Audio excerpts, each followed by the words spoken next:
we will recompute their GCTA, and there will be with that recomputation, they will attain the maximum sentence that they were given, and they will now have the right to be released. Posibleng makalaya ng mas maaga kaysa sa kanilang sentensya ang nasa 5,000 persons deprived of liberty o PDLs ayon sa Bureau of Corrections. Ito yung mga convicted o nahatulan sa kasong itinuturing na heinous crime o mabigat na kasalanan. Pero maaaring mapaaga ang kanilang paglaya dahil sa probisyon ng Good Conduct Time Allowance o GCTA law.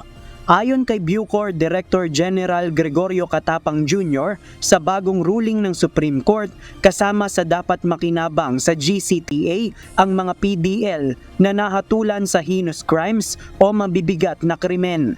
Ilan sa itinuturing na mga heinous crimes ang treason, qualified bribery, parricide, murder, kidnapping and serious illegal detention, rape, plunder, illegal drugs at carnapping.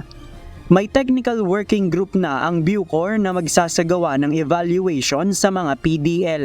Prioridad ang mga convicted sa isang kaso lamang ng heinous crime.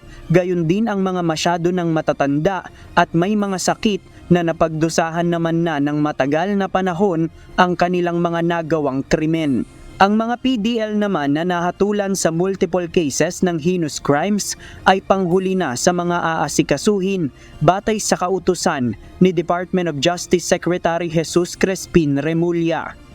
One of his instructions was make sure that the multiple heinous crime offenders will be